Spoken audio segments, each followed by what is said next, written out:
Hello, everyone. Welcome back. I am Christine Dixon of The Ordinary Sacred, and I'm so happy to be back with you. We are in a hotel in one of the scariest places for my nervous system, Las Vegas.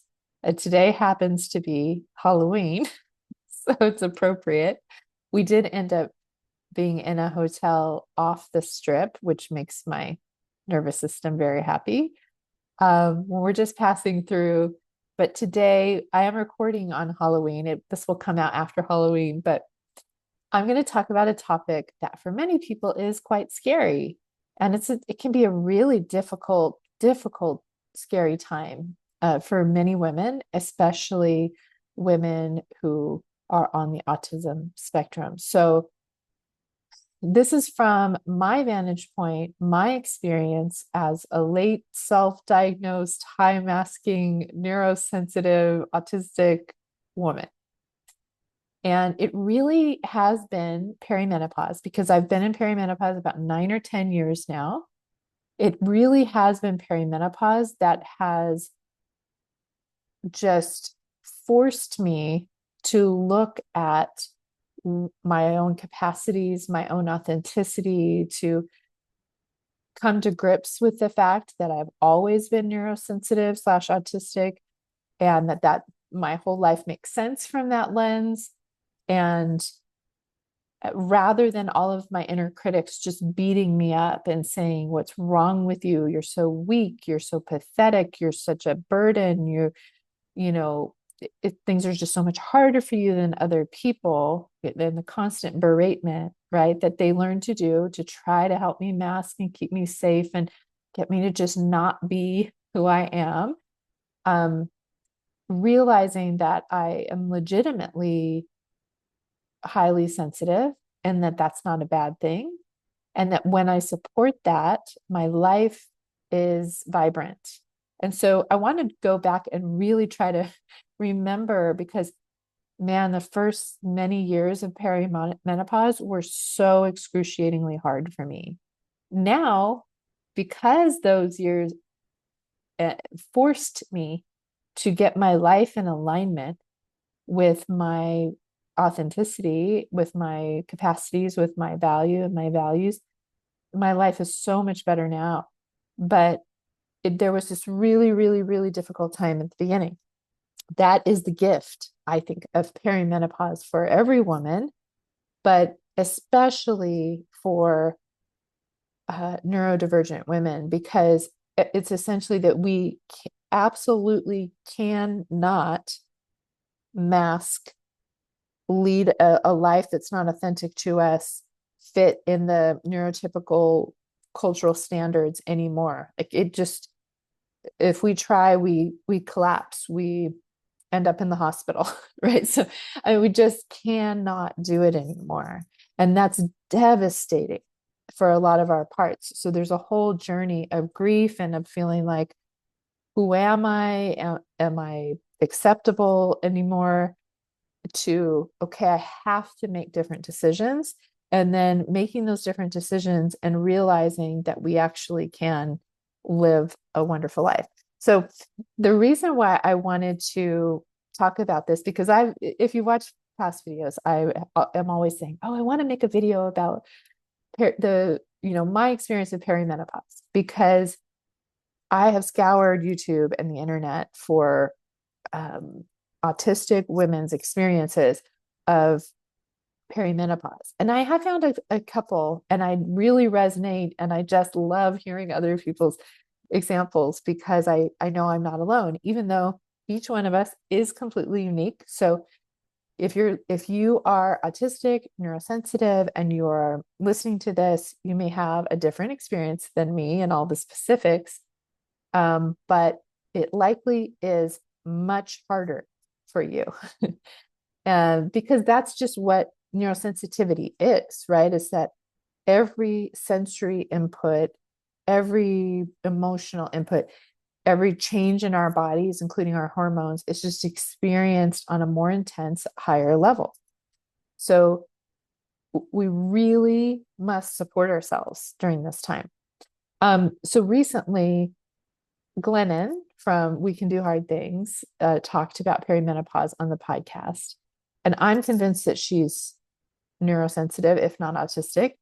And it makes sense to me that things are really heightened for her. And she was saying, why doesn't anybody talk about this? Of course, I've been in it for 9 or 10 years now. So I have sought out things. The algorithm is giving me lots of information about perimenopause, which has been really wonderful.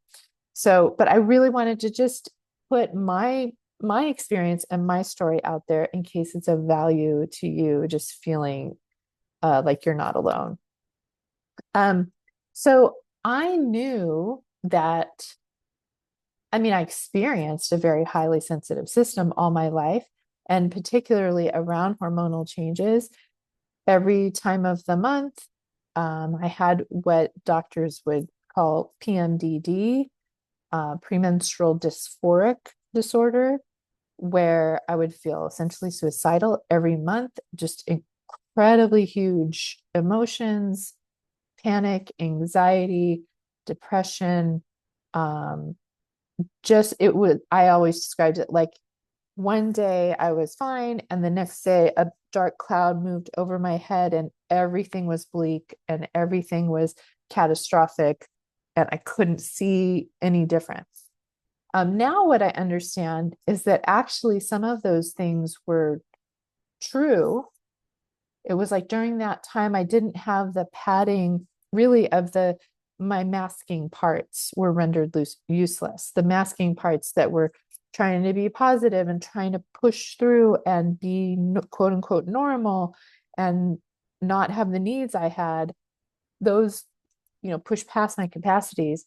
I couldn't do that during that time. So it was really, in some ways, like I was seeing more accurately during my PMS time. The things that weren't meant for me, the relationships, the activities, the environments, it became very clear during that time. Like, and I just couldn't handle it, right? And then of course during pregnancy, it felt like just it was so much harder for me than for other women. And then when I had my children, being an undiagnosed neurosensitive autistic woman, it was so difficult because I couldn't have the what's the word, patterns and routines that supported me. I didn't have alone time to process my emotions and unmask and just be. I didn't have time for special interests. I had these beings that were dependent on me, and I wasn't getting sleep. And it was just a whirlwind of feeling completely unstable and like I was on very thin ice. I don't know, all the time, just collapsing all the time. So pregnancy and after pregnancy was extremely difficult for me. Many women realize that they are autistic when they have children because of those reasons. I just internalized that I was a weak, pathetic, terrible excuse for a human, and that everybody else had it easier than me and something was just wrong with me, right? That was the MO inside. I had so many inner critics until I hit perimenopause. Now, I did not know that I was hitting perimenopause because it's not really talked about. Our, my grandmother and my mother got hysterectomies, right? So that was the solution in their day, was just take it all out and get rid of it. And then my mother-in-law was just kind of stoic and, oh, I think I had a migraine once, right? I didn't experience. And I do think that some neurotypical people don't have the same difficulty that neurosensitive people have. So maybe that's true, right? I remember talking to another woman saying, oh, one day I didn't have my period anymore. And I was like, oh, I must be in menopause. It's like, how was that? That's okay. I was very happy for you. That has not been my experience. Um, and then I remember talking to friends and them saying, yeah, my mom, when she started to get, mid 40s, early 50s, she started drinking, right? And I think she's self-medicating, right? Or yeah, my mom started getting these migraines and taking a lot of migraine medicine and hiding away in her room during that time. Or, back in the day, women were just considered crazy and sent off to the sanatorium. Um, there's just the ways that women have dealt with perimenopause in the past, well, in the recent past, because I think that in many cultures, what's helpful to know, and I'll get to my experience in a second, but and there's so many parts coming up that want to say things about this that I've learned, right? Um, in many cultures, I used to think it was terrible, right? That in some tribal cultures, women were sent away when they were on their period or when they were perimenopausal. Um, but what I understand now is that they were sent to a place where they could rest and they could have time to themselves and not have to caretake everyone else and just actually care for their needs and have other elders in the community care for them. I remember talking to a woman that was in the Orthodox Jewish community, and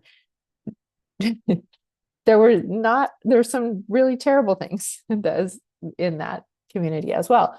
But I remember, I think she had 9 or 10 children, and I said, "Oh my gosh, how could you possibly, like, did you want to?" And she said, "I did. I really wanted to because the period during pregnancy and after pregnancy was so supported in that community. When I had a new baby, they would whisk me away, and it was just me and my baby, and there were women around who were feeding me fruit and giving me soft blankets and supporting all of my needs so that my only priority was caring for my baby. I can't remember how long it was, 6 weeks or a couple months. And so she said these are my favorite times, is having a baby. So there are cultures that really support a woman's needs during menstruation, during pregnancy and birth, and during perimenopause. From my understanding, cultures in um, Asian cultures, I think mainly Japan, but I could be wrong, could be more. Um, Women in those cultures do not experience perimenopause to the extent that we do in the US. And I know, Glennon on the podcast was saying, this is so crazy. Like everyone's experiencing this. Why don't they tell us this? And part of me was saying, I don't know that everyone is experiencing it to this degree. There are actually reasons why it's so hard for us. And one of them is our diet, our lifestyle, the fact that our culture doesn't support us as women during this transition. And it really is about getting back in alignment with that so that, yes, our hormones are naturally fluctuating, and that's going to cause all kinds of symptoms and all kinds of things. That is natural, but we don't necessarily have to suffer like we are. Because in many Asian cultures, there not only is there kind of a more of a reverence for the elderly people as they age, right? So there are people, serving and giving, caretaking of people as they age, but also the diet includes a lot of phytoestrogens, right? Like soy, and then seaweed and sesame and probiotics, and things that are really supporting the system. And I'll tell you, I think I've mentioned this before, what my body told me was the issue at one point, which has to do with that. But trying to look at my notes because I'm going here, there, and everywhere. Um, yeah. So let me talk about my experience. When I didn't know that I was in perimenopause. I was getting lots of, uh, the doctors couldn't decide if I was having vaginal infections or UTIs, but just regularly having those. And then um, one day I went in, they gave me an antibiotic. I don't know if I had some kind of, because my system's highly sensitive um, to any and every medication, including antibiotics. I had some kind of reaction that looking back now, I understand was a major panic attack. I was convinced that I was about to die. Brian had to rush back from work and rush me to the hospital. And then that day on led to, I think I went to the ER 11 or 12 times in that year, was hospitalized 3 times, was given many courses of antibiotics, and was prescribed all kinds of medications. I can't even keep track of how many. And then I would get the side effects of all those medications. So it was just this whole year. You can go back and watch my medical system rant, or I talk about my whole experience with that. But that was the beginning of my body starting to show symptoms, and then having this experience of panic that I had never had to that degree before. Actually, take that back. I had had it a couple times before, but um, okay, there are 2 different kinds of experiences. I actually really want to explain this because these are by far the most troubling, difficult symptoms for me in perimenopause. And many people call both of them a panic attack, but they're very different experiences. So the one panic attack is where there's so much adrenaline flooding my system that I feel it's like there's doom and terror in my system, and it feels like I'm about to die, and I don't know exactly why, but I'm about to die.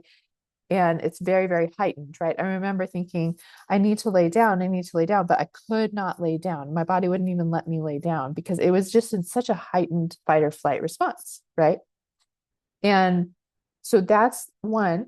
And then the other is kind of the opposite. It's the shutdown collapse response. And this is different than just being kind of lethargic. This is total collapse where to other people, it looks like I have fainted. I'm actually conscious. I'm aware of, I can hear everything. I can see things, but I cannot move and I cannot speak. It's just complete shutdown. And so at some level, I think it comes from being in such a heightened space for so long that then my body just completely collapses. So one is this heightened panic attack, which that day that I went to the hospital was the first time I had that to that heightened degree. And my body just starts shaking and shaking and shaking, and I can't stop. And I'm extremely cold. And I mean, it was very, very scary. But I had actually had the collapse response several times throughout my life. Um, and most of the time people thought I was fainting, right? But I've also fainted. So it's a little bit of a different experience. And these 2 things, one, because I didn't understand what was happening and it would come very unexpectedly, either of them, it felt like I couldn't predict it and I didn't know what it was. And it was so debilitating. I was terrified. And, you know, for me in the culture, it feels like the big fear is always the big C, right? Cancer. So whenever you have any kind of symptom that you've never had before, there's this panic, this parts that go straight for I must have cancer, or I must have some kind of tumor, or I must have some kind of disease that's going to kill me, right? Because what is this? And so there's a lot of medical anxiety just around the unknown and not being able to predict things, and having loved ones who had died and in sudden ways. And so it was just such a scary time. And through that year, I learned about perimenopause because I was taking all of these meds, having all the side effects, and then they give me a med for that side effect, and it would give me this side effect, and then give me a med for that side effect. And I finally just wanted to see, what is my system like without any of the meds? What are my actual symptoms? I got off all the meds, and I was still having panic attacks and collapse responses, but the 52 other side effects were not happening finally by that point. Um, and so, and I think even before that year, the year before that, what I started having was just like sudden fatigue and dizziness. I had my body later explained to me that there's this connection. So when I asked my body, and I've asked my body numerous times, and it's like, remember, we told you already. And it showed me a triangle, and it was essentially on the points of the triangle were three things. One was hormonal fluctuation. The other was on the another side was blood sugar balance and fluctuation, and then anxiety, stress, anxiety at the top. And what my body explained is that they're all connected in the sense that as your hormones fluctuate, it affects your blood sugar, which also affects your anxiety level. So the way to help myself was actually to support all of these, to help support my hormone balance. And I chose through food and through natural methods. And then to support my blood sugar by having protein in the morning. And these are things that I didn't necessarily need to do before, but because my hormones were changing, my blood sugar was significantly affected. And then I would feel faint and collapse, right? Or I would have these panic attacks of anxiety. And so also the anxiety stress piece was making sure that my life was not stressful. And there are lots of things in life that we cannot control that are going to be stressful. So it was about what are the things in my life that I can control? Um, and some of the things, obviously, my parts felt like I can't control, right? I have to wake up and get my kids to school early in the morning, and the culture has school super early. And I had finally started learning that my body needs 9 to 10 hours of sleep every night. Doesn't matter that they say 8 is good. My body needs 9 or 10. I resisted this for so long and paid the consequence of it. But now I understand that I started doing an experiment on weekends only because I felt like I couldn't do it during the week, where I would wake up just whenever my body naturally wanted to wake up without an alarm. And over and over and over, it was at least 9 to 10 hours of sleep. And I did eventually start um, putting an alarm for like right before my son had to go to school, and just coming out and giving him a big hug and, seeing him out the door and then going straight back to sleep. But so I started figuring out ways to support my body in the way that it needed, even though it felt really, really difficult for a pretty big period there. It gets really, really, I always tell people when you start listening to your body and it tells you what it needs, there's like a big period of suffering before you get freedom, because you realize that there's a lot that needs to be changed in your lifestyle, in your eating habits, in the expectations that you have, or maybe the ways that you've pleased people and now you can't anymore and they're going to be upset with you, or maybe you lose relationships, right? There's a lot of shedding. I think the word that Glennon used on the podcast was culling. There's a culling of all the relationships, the environments, the activities, that the expectations that were never meant for you. And now your body and nervous system cannot handle them at all. So it feels really awful at first, but then once you really begin listening to it and aligning your life with what's meant for you, it gets so much better. So I really want this message to be hopeful. Just a side note on that, recently I posted a full IFS session that I did with Harmony, the AI Harmony IFS therapist. And it was kind of about like helping my parts who are neurosensitive and autistic, and letting them know that myself is there for them and that it's okay and they're beautiful and they're supported. And someone wrote in the comments and said something like is it worth the time, the investment in time and money, and is it really effective in helping a neurodivergent person live in a neurotypical world?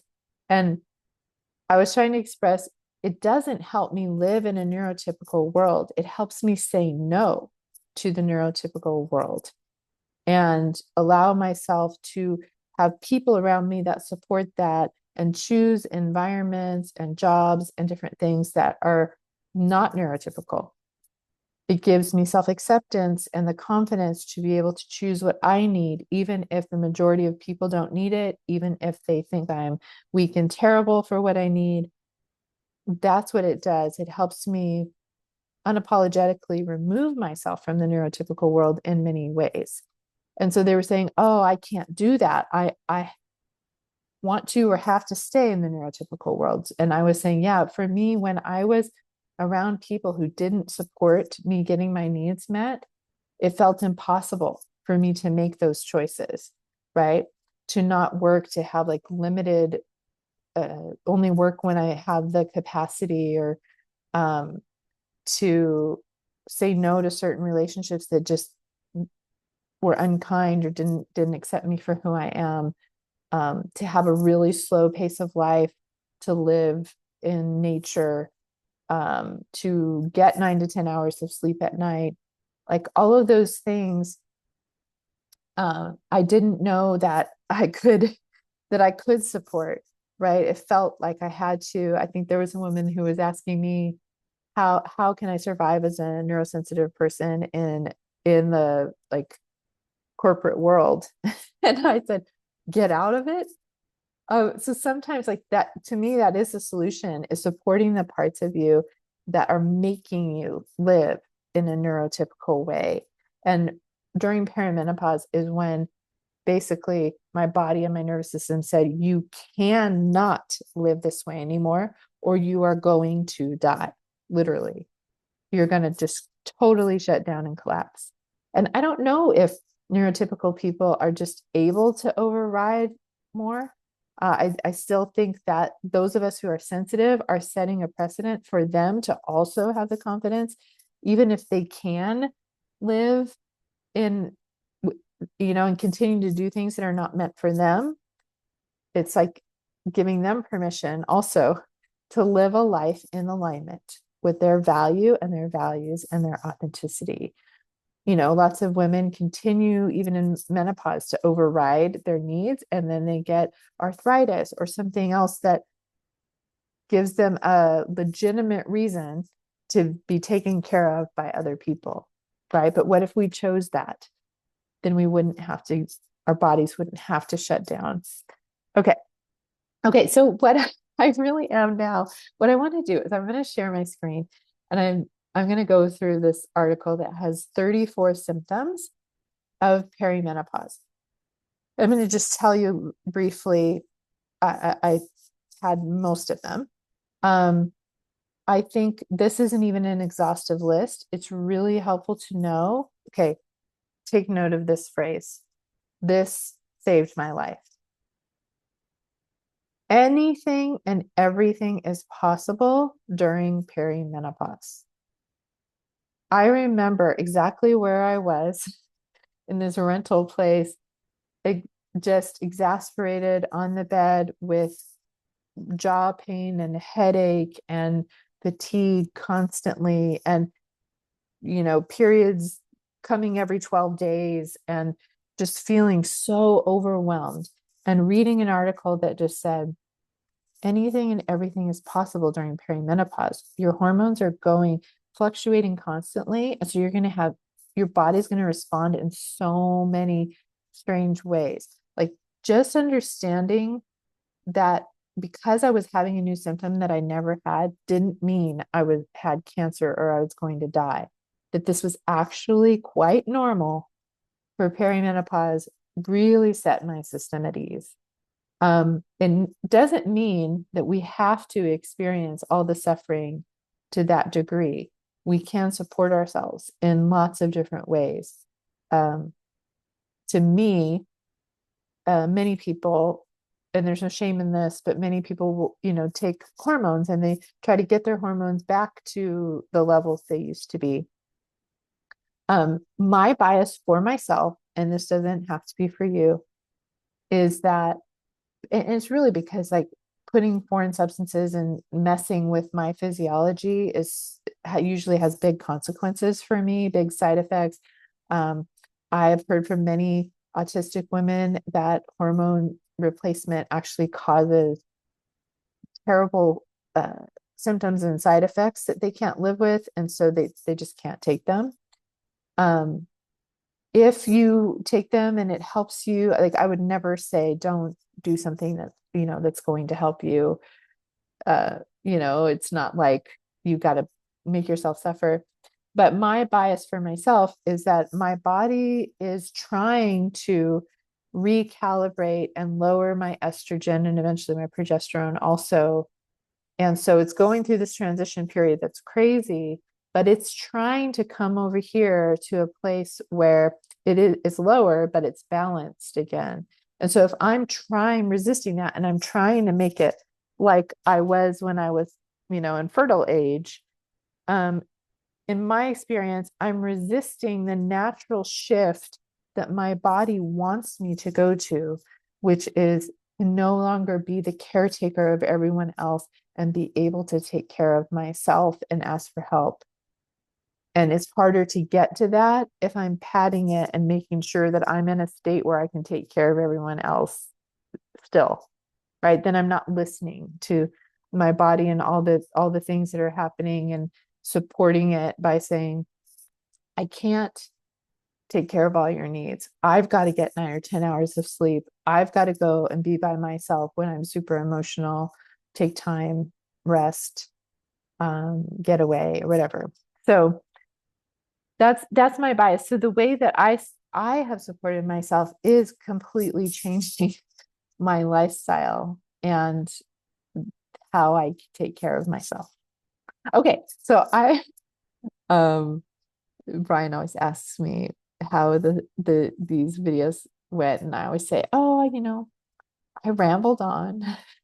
So I'm going to say that again for this video. That's okay. If you're with me and you are, oh wait, this is not what I want. There it is.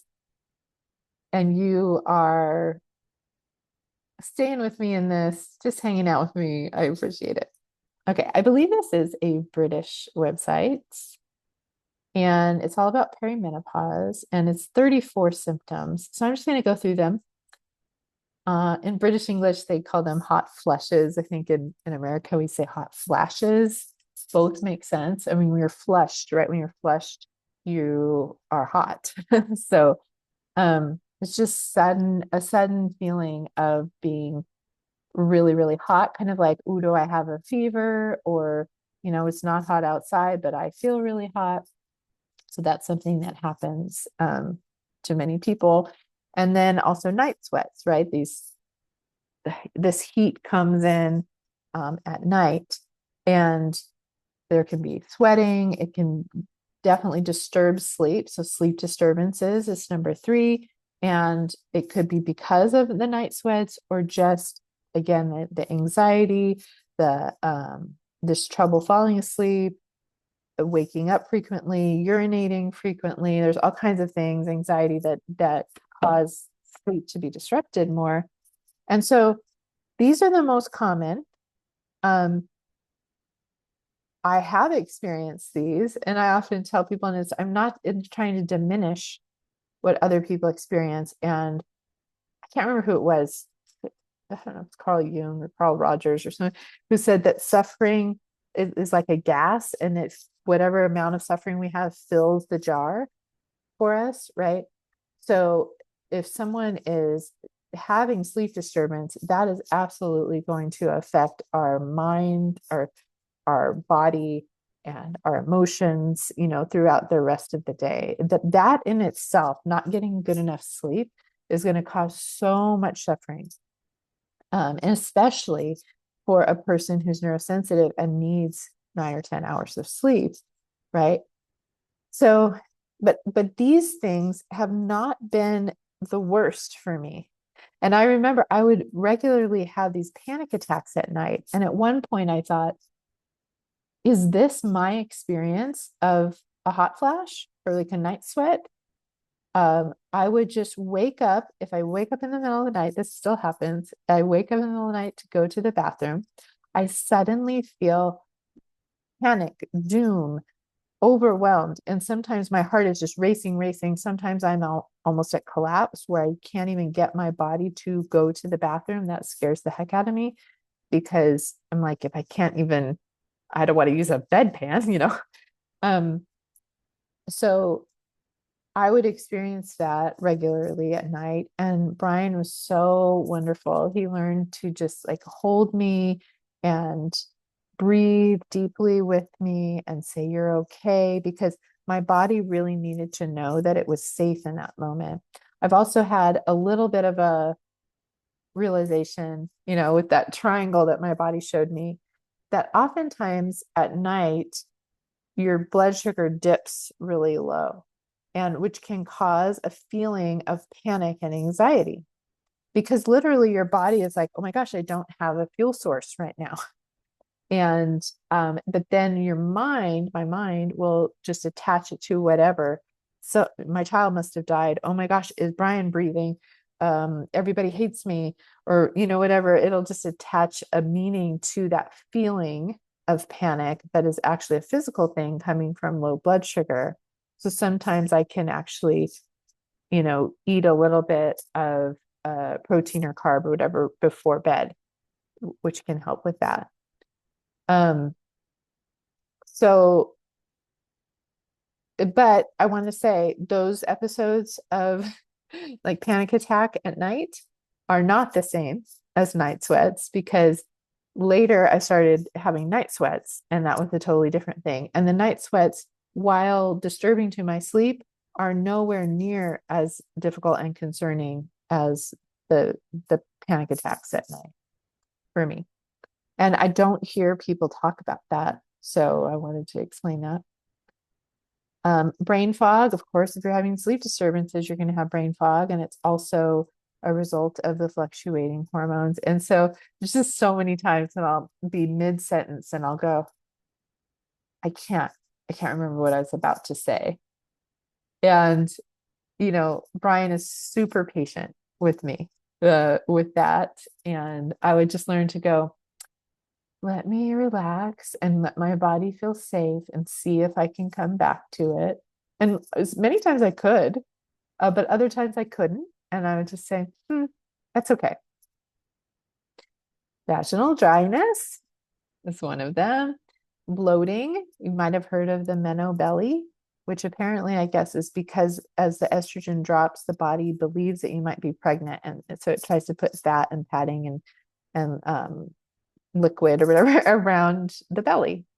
And this is something I remember when I was having so many awful symptoms with the panic attacks and the collapse and all of pain and all of these things. And people would send me articles and videos, and they were all about weight gain. The horrible thing about perimenopause is weight gain. And I was thinking, no, no, that's the least of my worries. Yes, I have a little belly, but I just wear non-constricting clothes and comfortable clothes now, and it's great. And obviously, I have a partner that loves me and is kind about that. And I know, so I don't want to diminish that those things can be very difficult for women, especially when you're eating, you're starving yourself sometimes. You're working out all the time and you're exhausted and you're still gaining weight. But the thing is, it's because it's not about that. It's about your body naturally trying to gain weight to support a baby because it's confused about, and so doing all that is actually not going to help. And one of the best things actually that does help is lowering stress level and supporting ourselves with our own self-acceptance and and self-love. So yeah, we can have hair loss. Oh gosh, so much loss of hair. Weight gain is a big one. And I get that that's very, very difficult for many people. Just not being in control of trying to do all the right things, and yet your body is still gaining weight. And because we live in a culture that is so physically, um, you know, doesn't allow us to age, thinks that weight is terrible. Gosh, don't get me started about GLP-1s. I feel like they're Satan. Okay, sorry. I don't want to go there. Speaking of irritability, get me talking about big pharma, and you'll see some irritability. I did appreciate in Glennon's podcast how she was saying she went into the gynecologist and there were just all of these ads for GLP-1s and body sculpting. And it's like you're dealing with women who are in a really vulnerable place. Like they've just had a baby and they've naturally gained weight, or they're in perimenopause and are naturally gaining some weight. And you're capitalizing off of this. And Amanda said she immediately told the doctor, I will not come back here. And I thought, did you find a doctor that doesn't have all that? Because I've never, ever been to a OBGYN or any doctor. I remember going to the gastroenterologist and them having pamphlets all about endoscopies and colonoscopies. And I was like, that's what they're selling here. And even before I went into the doctor, I knew he's going to recommend I get an endoscopy and or a colonoscopy, because it's like, it's just a sales room, right? In any doctor's office. Okay. Rant over on that. Mood swings, right? Including anger, sadness, frustration, all the things, which is exacerbated by poor sleep and stress. I really love this. I had this cookbook that was cooking for hormone balance. I can't remember the name of the woman, but it was fantastic. The beginning, she talked so much about how this blew my mind and was so helpful to me. So that's why I want to share it. But that there's like a mother hormone at the top. I think it's pregnenolone. And that hormone goes toward estrogen and progesterone, testosterone, the sex hormones, right? However, if we have too much stress and anxiety, that mother hormone will get diverted and go into adrenaline and cortisol. So we only have like so much of this basic building block up here. And during our hormone fluctuation, we need that to go to as much estrogen, progesterone, testosterone as we as can go there, because it's already having fluctuation. But if we're dealing with a deficit there and we are leading a really stressful life, and so this pregnenolone is now being diverted to cortisol and adrenaline, and so we have even less estrogen, we're in a really bad shape. So that's why managing our stress level, saying no to things that cause us stress, is so incredibly important. Getting enough sleep, going out in nature, getting movement, doing things that make us come alive, that delight us, spending time alone, spending time with people who love us. That is 100% going to support our bodies in allowing that mother hormone to go toward creating any estrogen or progesterone or testosterone that we need. Okay, so that's called the pregnenolone steal, is what she calls it. And as Glennon, I felt such empathy and compassion for Glennon, as she was saying, she just feels so irritable about Abby making noises, and then she blames herself and thinks she's so terrible. But what if we could go in and ask, what's going on for me? What's underneath this? What is the unmet need, or maybe the unhealed trauma? Sometimes it points us to unhealed trauma. My experience with irritability is that the feeling of irritability is really the tension of holding down, holding down, holding down, holding down parts that either feel anger or sadness or fear, right? So I'm holding it, holding it, holding it. And that's why I feel tension. I feel irritable, right? But if I let the irritability point me and say, ooh, what's underneath? Usually what happens if I let it, the parts who are pushing it down, if they let it up, I will start to cry. And I'll just say to myself, I'm so sad. I'm so sad. I'm so sad. And Uh-oh. My Mac is almost out of battery. You're really hanging out with me. I'm gonna go get my battery just a second. Or my plug.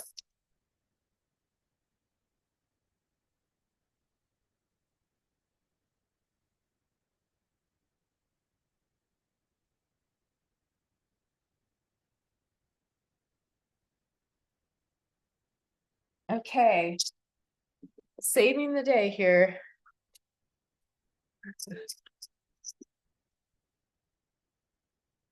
I told I told Brian, this is gonna be a really quick video. Oh, and I was telling someone that the reason why I'm able to create so many videos and have the capacity is because I do zero editing. And so you're just here with me, rolling with the punches. Um, I appreciate it.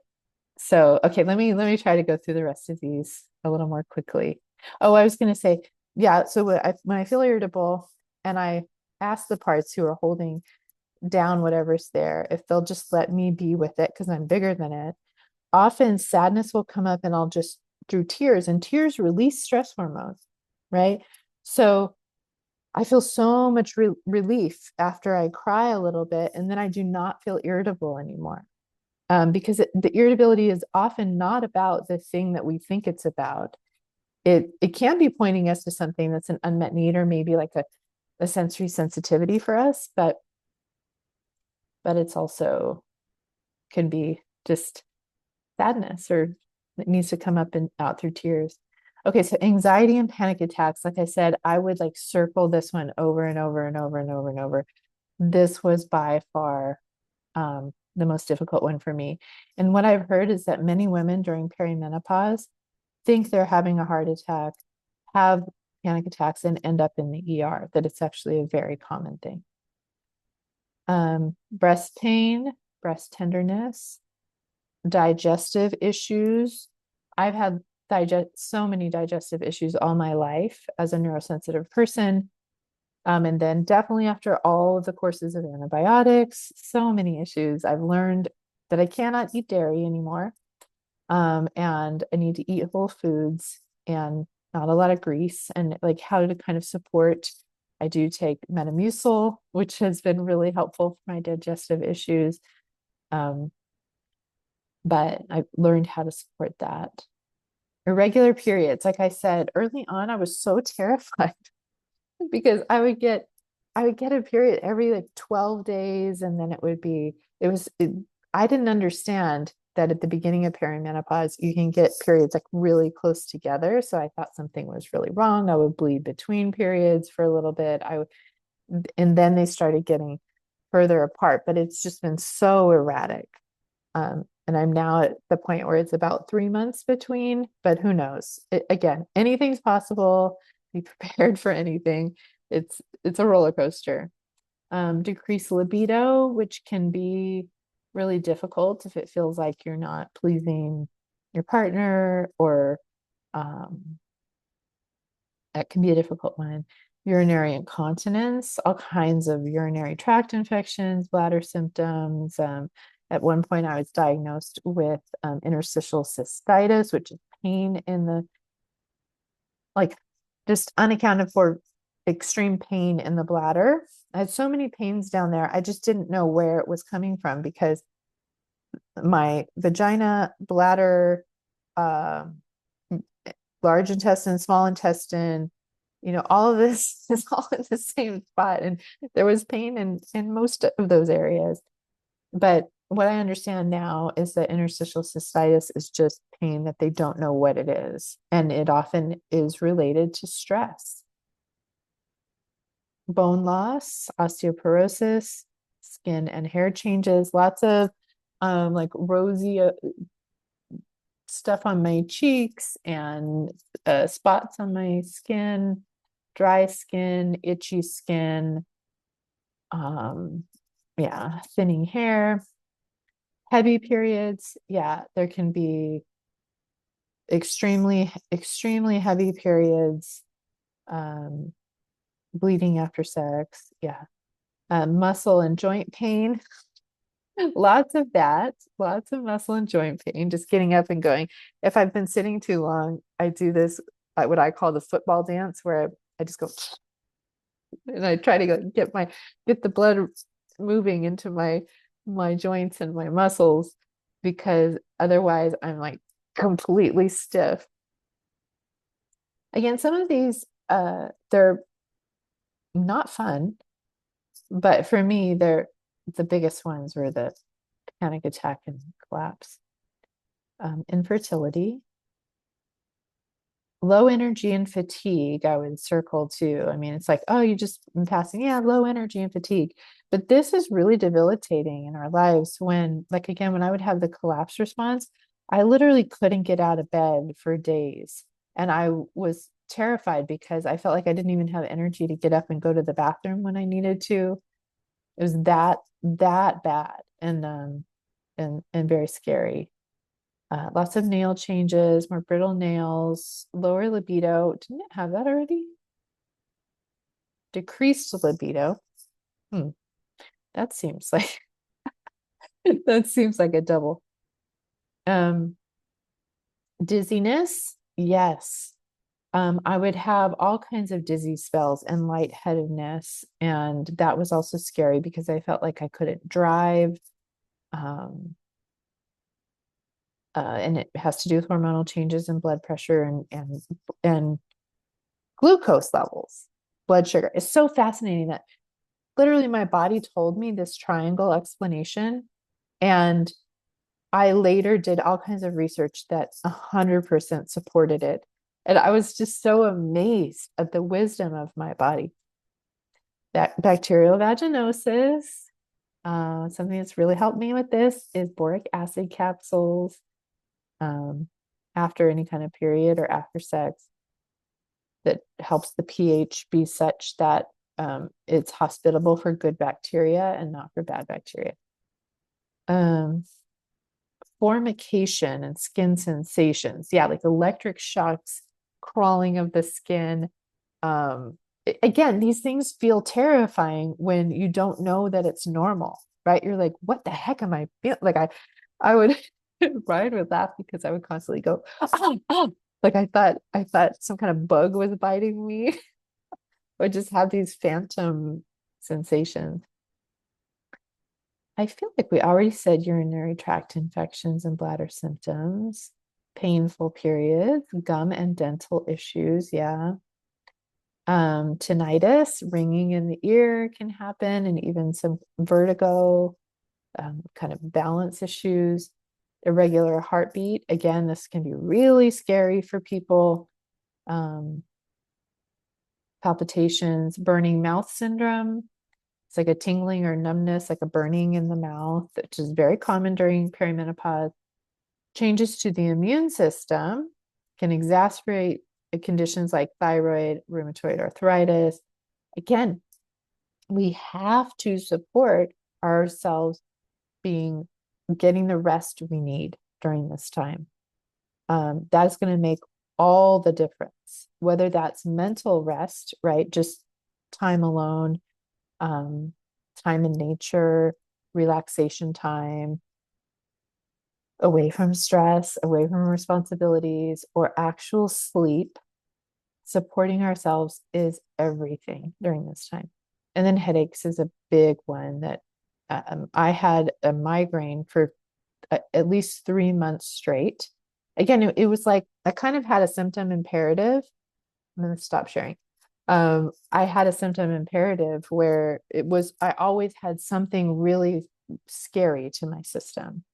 So whether it was debilitating back pain, debilitating migraine pain, like jaw pain, TMJ that went straight up into my ear and my eye, it was always something. There was always something to be terrified about.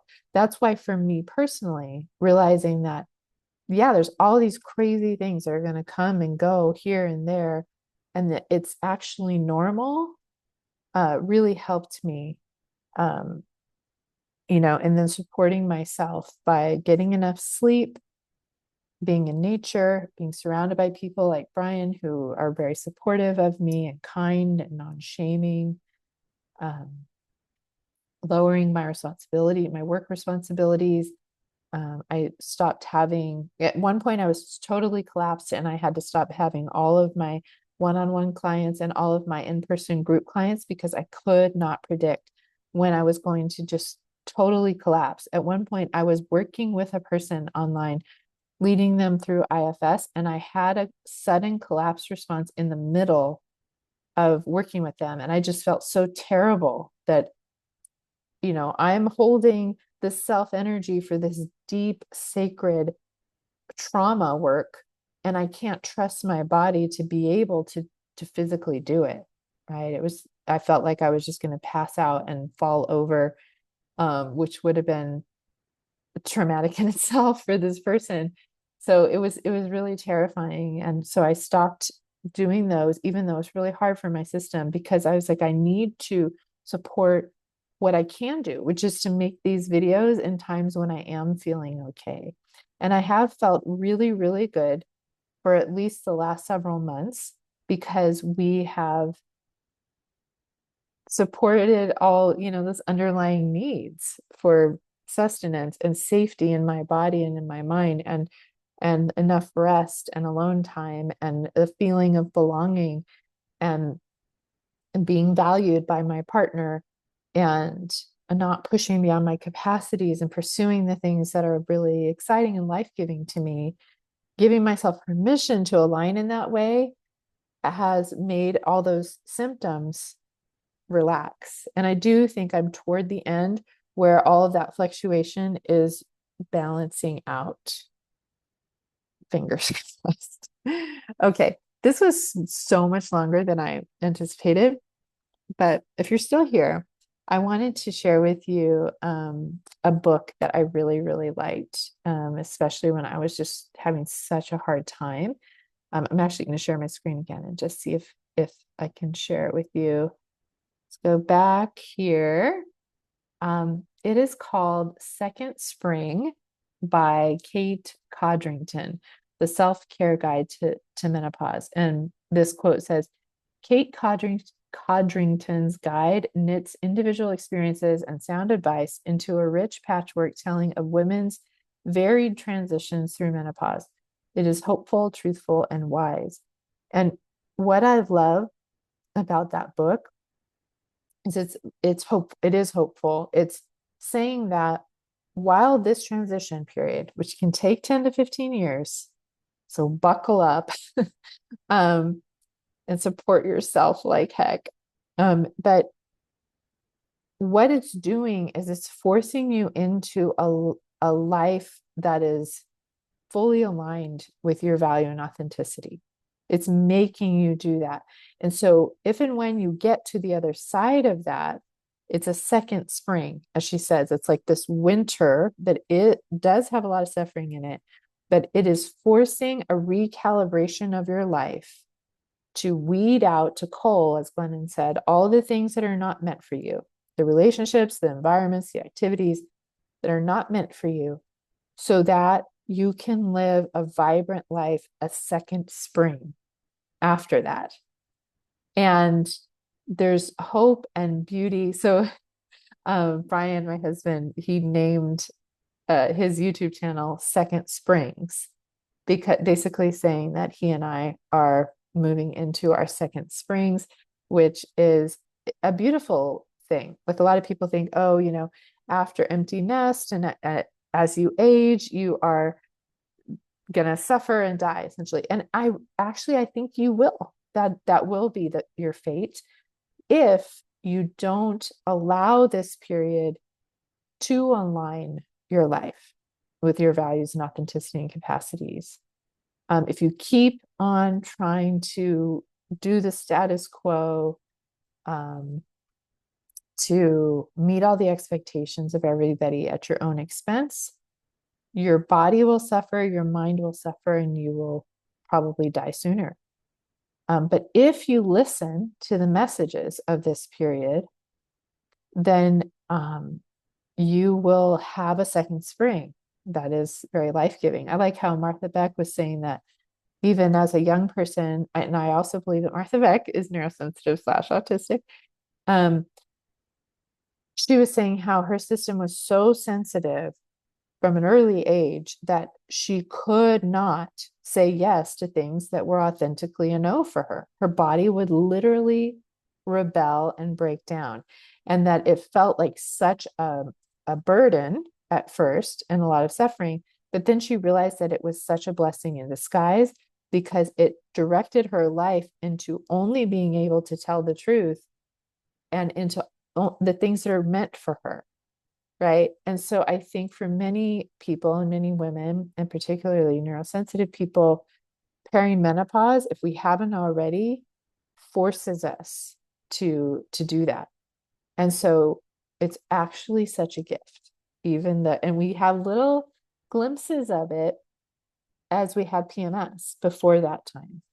And the reason why it's so difficult is because we feel like we have to override our capacities and we have to give to everybody else and we have to fit in the status quo.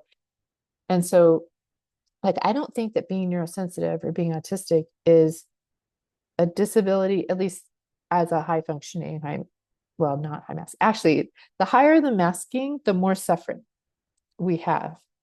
Um, as we have perimenopause and we no longer can mask, and we begin living more authentically and abiding by our truth, then it's not a disability because we accept ourselves and we live within the confines of how we're supposed to live, we're designed to live, and things go well for us. So, all right.